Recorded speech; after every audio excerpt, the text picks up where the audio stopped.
ada dua orang kakak beradik yang sedang berburu. Mereka bernama Sokka dan Katara. Katara dan Sokka ini tinggal di desa suku air selatan, sedangkan kedua orang tua mereka telah meninggal dunia. Katara adalah seorang pengendali air terakhir dari desanya. Saat sang kakak sedang sibuk berburu ikan, Katara malah asik sendiri berlatih mengendalikan air. Tapi... Yap, walaupun Katara adalah pengendali air, tapi dia masih belum terlalu mahir. Mereka pun kembali melanjutkan perjalanannya untuk berburu. Saat sampai di danau es beku, mereka kaget saat melihat ada cahaya yang menyala dari bawah danau tersebut. Sokka yang penasaran lalu mulai memecahkan lapisan es itu, namun retakan esnya makin lebar hingga muncullah bola es raksasa. Katara yang mencoba memecahkannya pun langsung terpental.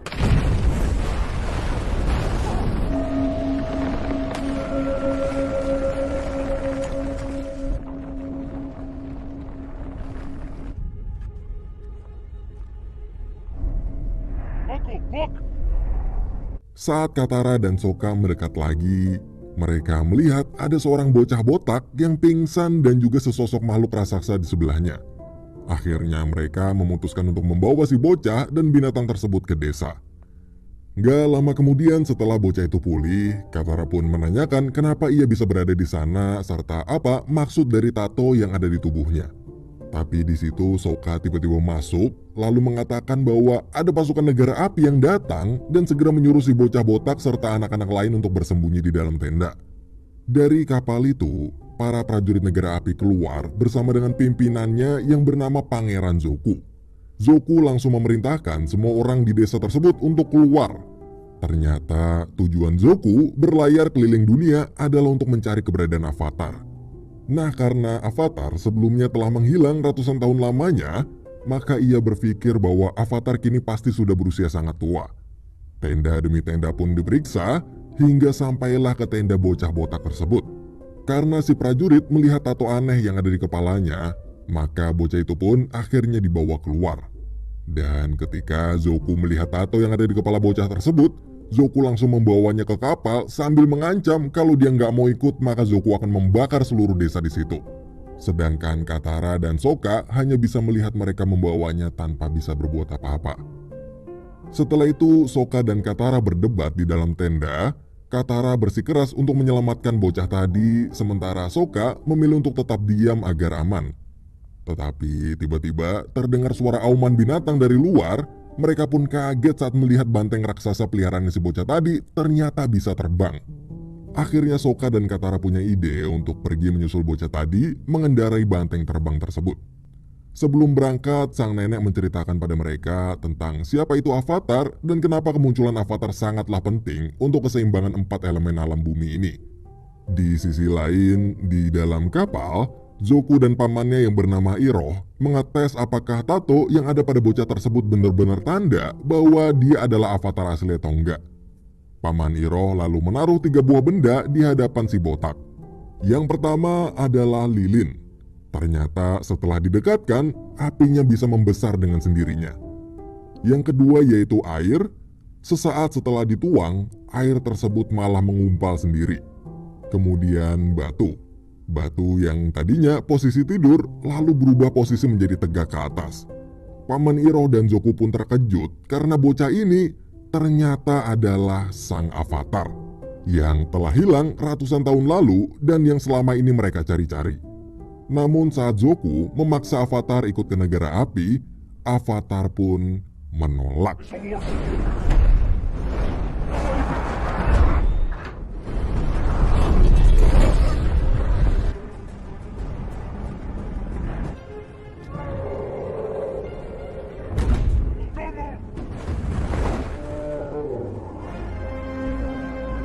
Akhirnya ia berhasil kembali bersama Katara dan Sokka.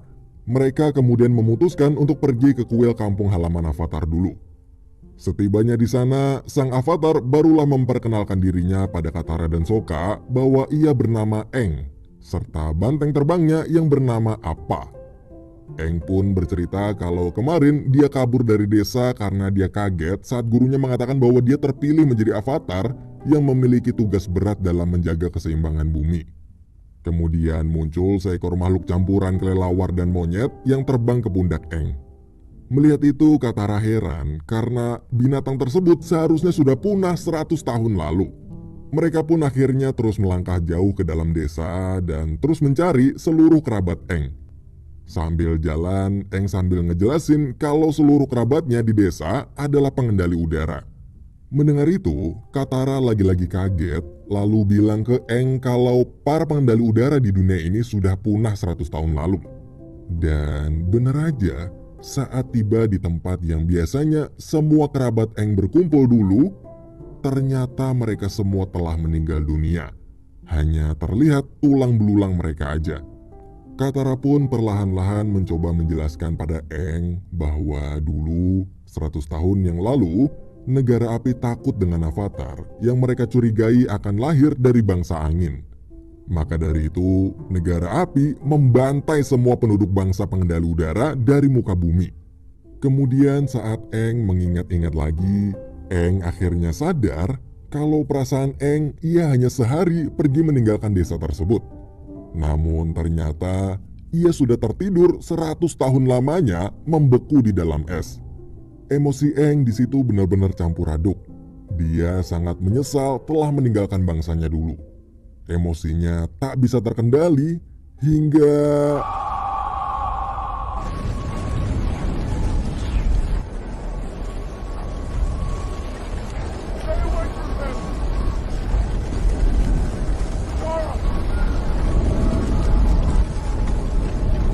di kondisi tersebut, Eng masuk ke alam bawah sadarnya. Di situ, ia bertemu dengan roh naga yang bertanya kemana selama ini Eng pergi. Tapi tiba-tiba Eng sadar setelah mendengar suara Katara yang memanggil-manggilnya.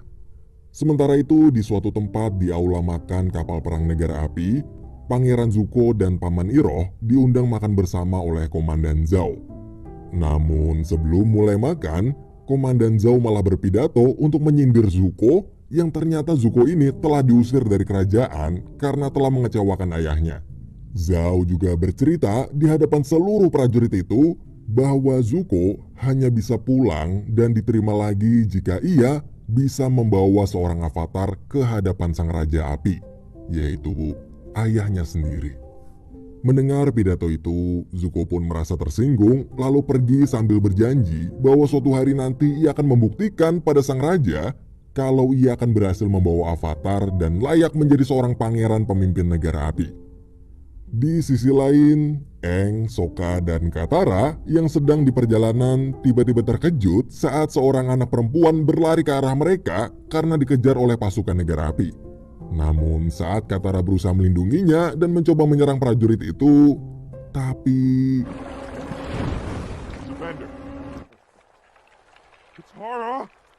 mereka semua akhirnya ditangkap dan dibawa ke tempat penduduk desa pengendali tanah yang ternyata seluruh pengendali tanah di situ telah ditahan oleh negara api dan dipaksa bekerja untuk mereka. Eng yang melihat mereka pun merasa kesal. Eng lalu mencoba memberikan mereka semua semangat untuk melawan para penjajah dari negara api tersebut. Ia juga berkata bahwa dia adalah seorang avatar yang akan menolong mereka semua. Mendengar itu, para tentara negara api pun tertawa karena nggak mungkin bocah kecil botak tersebut adalah avatar. Katara yang marah pun langsung mendorong salah satu prajurit api tersebut agar menjauh dari Eng. Tapi saat prajurit itu mencoba menyerang balik Katara,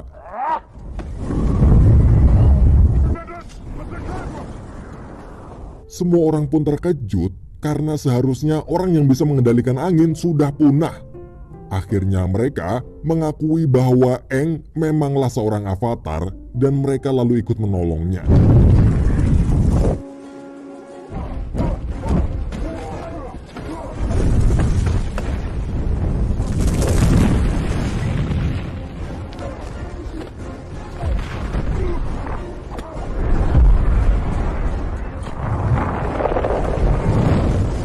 Karena merasa kalah, pasukan negara api itu pun menyerah dan kabur.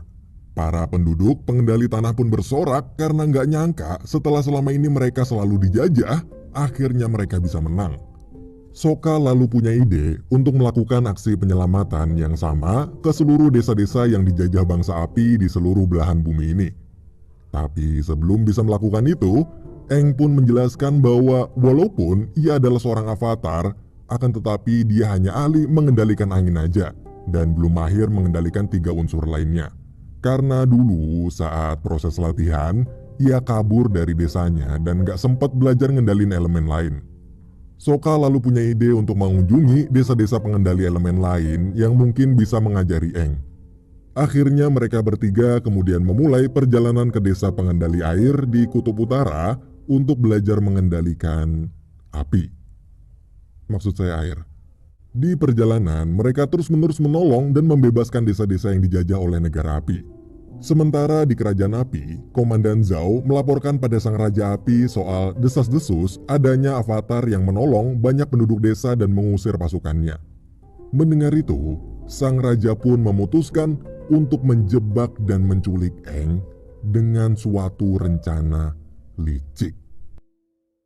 Pada malam hari, Aang berencana pergi ke kuil angin utara untuk bermeditasi di sana dan meminta petunjuk pada roh naga. Akhirnya ia pun pergi sendirian ke kuil tersebut bersama Appa. Setibanya di sana, Aang berjumpa dengan seorang biksu tua penjaga kuil. Penjaga kuil itu pun menyambutnya dengan ramah dan langsung mengantarkan Aang ke sebuah tempat rahasia di mana patung-patung para avatar pendahulunya berada. Tapi sesampainya di sana, tiba-tiba surprise motherfucker. Biksu tua itu pun menerima sejumlah uang dari negara api karena telah berhasil membantu mereka menjebak Aang. Beberapa waktu kemudian, Aang diikat dan ditahan di sebuah ruangan. Saat keadaan Aang yang sudah nggak berdaya itu, ia tiba-tiba masuk kembali ke alam bawah sadarnya. Di alam bawah sadar tersebut, Aang diperintahkan oleh sang roh naga untuk segera pergi ke desa air utara. Karena naga itu meramalkan kalau negara api sebentar lagi akan menyerang desa air tersebut. Namun di tengah perbincangan mereka, Aang seketika terbangun karena Komandan Zhao yang datang dan membangunkannya. Di situ Komandan Zhao merasa bingung karena selama ini yang Zhao tahu kalau avatar telah berusia sangat tua ternyata hanyalah seorang bocah. Setelah Zhao pergi, sementara itu di luar tempat Aang ditahan ada seorang pria bertopeng yang menyusup ke dalam lalu melumpuhkan satu persatu para penjaga di sana hingga ia berhasil masuk ke tempat Aang berada dan langsung membebaskan Aang dari ikatannya.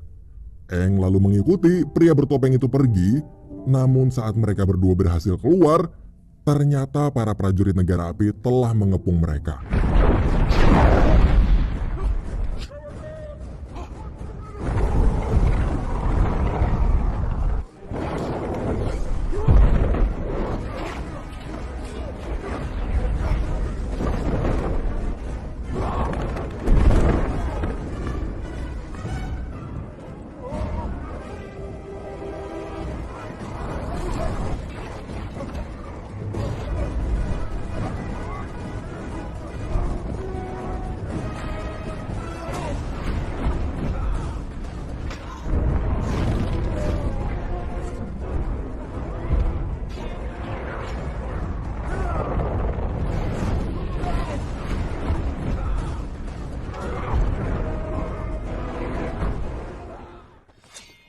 Why are you doing this? Who are you?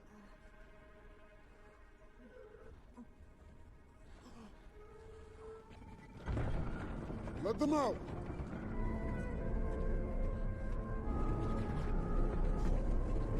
Sesampainya di gerbang paling luar, pria bertopeng tersebut terkena panah tepat di topengnya. Di situ, Aang yang penasaran pun langsung membuka topeng pria itu. Dan betapa terkejutnya Aang karena pria yang telah menyelamatkannya tersebut adalah Pangeran Zuko yang dulu pernah menangkapnya juga.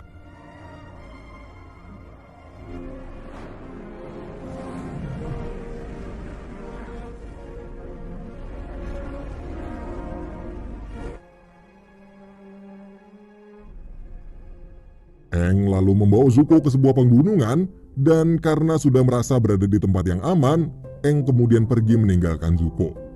Setelah itu Aang kembali menemui Sokka dan Katara lalu segera melanjutkan perjalanan mereka ke Kerajaan Air Utara. Saat sampai di sana, mereka disambut oleh para petinggi Kerajaan Air Utara, kemudian Aang menunjukkan kekuatan anginnya untuk meyakinkan para petinggi itu bahwa dia adalah seorang avatar.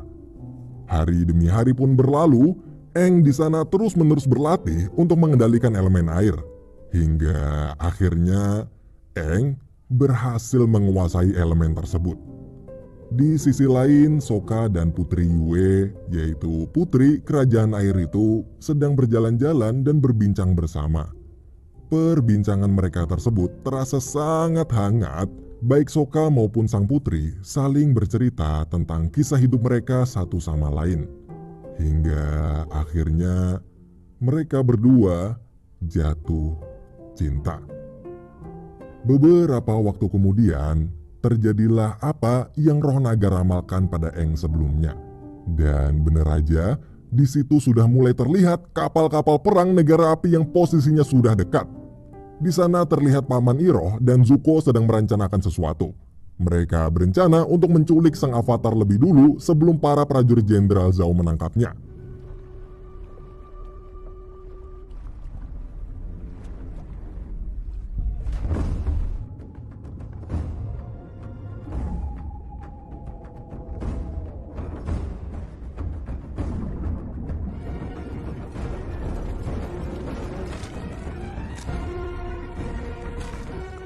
Di sisi lain, di kerajaan air, mereka semua sedang mempersiapkan prajuritnya untuk bersiap melawan. Tapi Aang tiba-tiba meminta izin bermeditasi sebentar di tempat suci untuk meminta petunjuk dari roh naga agar bisa menghadapi gempuran negara api tersebut. Akhirnya Aang dibawa ke tempat suci kerajaan air, yaitu kuil bulan. Aang pun di situ langsung bermeditasi. Sedangkan Putri Yue dan Sokka harus pergi, sehingga hanya Katara sendirianlah yang menemani Aang di sana. Tapi saat tinggal berdua, Zuko tiba-tiba muncul sambil mengatakan kalau ia akan membawa sang avatar. Katara yang mendengarnya pun berkata, "Oh, tidak bisa." Dan pertarungan pun terjadi.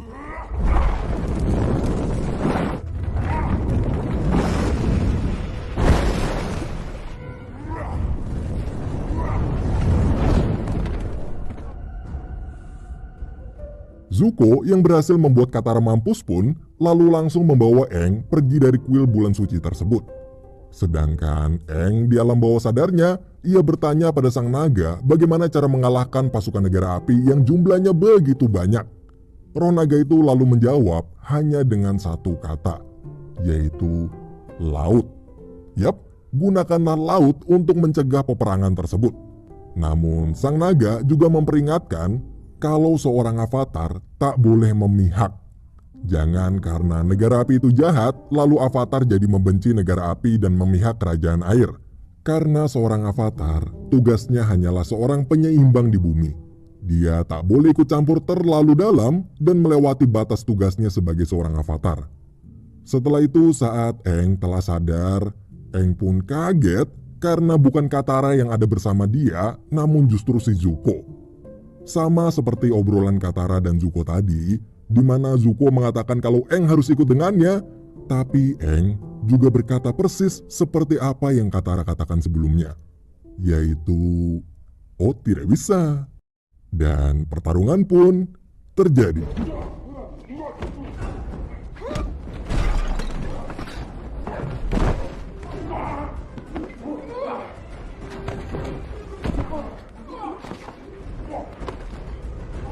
Saat Aang sudah terpojok diserang api terus-menerus oleh Zuko, tiba-tiba air di sekitar mereka pun bergerak sendiri dan langsung membekukan Zuko. Ternyata Katara lah yang mengendalikan air tersebut untuk menolong Aang. Di posisi Zuko yang tak berdaya dan tak bisa bergerak sama sekali itu pun, mereka semua lalu menghujani Zuko dengan kalimat yang sangat Zuko sukai, yaitu, "Oh, tidak bisa. Oh, tidak bisa." Setelah itu mereka semua pun segera pergi. Tapi Aang dengan hati yang mulia pun lalu memaafkan semua perbuatan Zuko tadi sambil dengan gagah berkata, "Oh, tidak bisa." Sementara di luar, pasukan demi pasukan negara api mulai memasuki wilayah kerajaan air dan menyerang sambil menaiki seekor komodo. Di sisi lain, Komandan Zhao ternyata telah mengetahui kelemahan dari para pengendali air tersebut, yaitu dengan membunuh roh bulan. Hal itu dikarenakan para pengendali air akan jadi sangat kuat pada saat bulan bersinar. Tapi apabila roh bulan dibunuh, maka bumi tak akan mendapatkan sinar dari roh bulan dengan sempurna lagi, dan saat itu terjadi, para pengendali air pasti akan jadi sangat lemah. Akhirnya, saat tiba di kuil bulan tersembunyi kerajaan air tersebut, Zhao langsung menangkap ikan di mana roh bulan bersemayam itu, dan tanpa pikir panjang, ia pun langsung membunuhnya.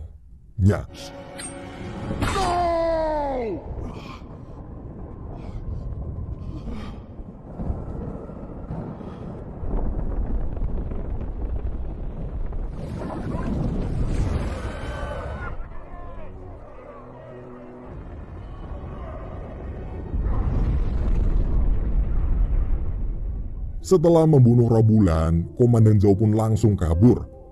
Paman Iroh lalu berkata pada mereka semua bahwa untuk menghidupkan lagi roh bulan, maka harus ada orang suci yang mau berkorban untuk memberikan dan menukar nyawanya. Mendengar itu, Putri Yue pun langsung bersedia menukarkan jiwanya dengan roh ikan bulan tersebut. Tapi Sokka pun langsung melarangnya karena ia tak mau kehilangan wanita yang sangat ia cintai itu. Namun, keputusan Yue sudah bulat. Karena hanya dengan menghidupkan roh bulanlah jalan satu-satunya agar bumi bisa kembali seimbang. Dan bisa menyelamatkan kerajaan air utara. Dan lalu...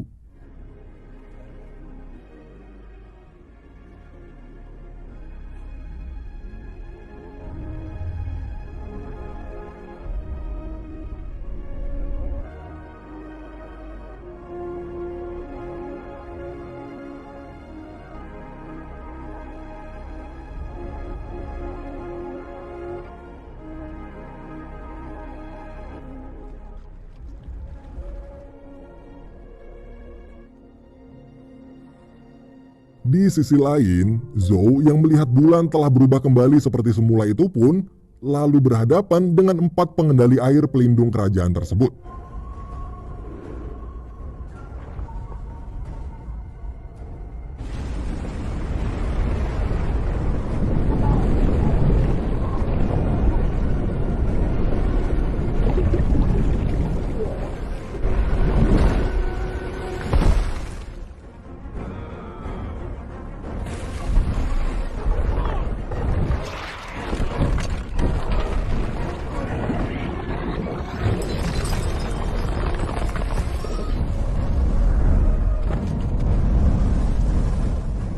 Di atas sana, Aang merasa bingung bagaimana caranya mengendalikan laut yang sangat besar itu untuk menghentikan peperangan.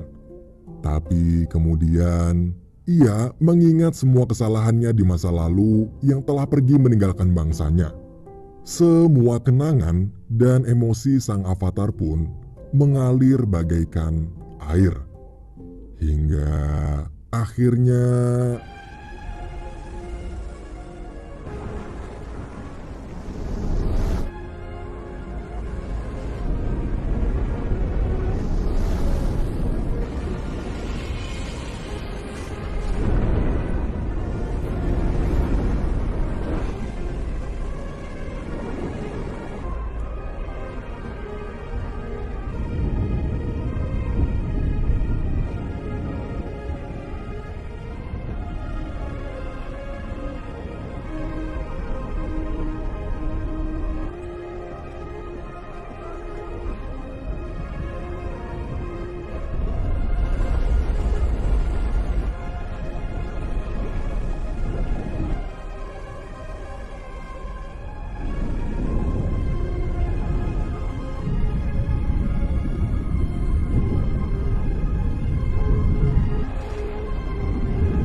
Setelah berhasil menghentikan peperangan tanpa melukai seorang pun, dan setelah kapal-kapal pasukan negara api telah pergi, saat turun, semua orang di sana, baik itu penduduk kerajaan air, bahkan para pasukan negara api pun, akhirnya mengakui dan memberikan sang avatar sebuah penghormatan.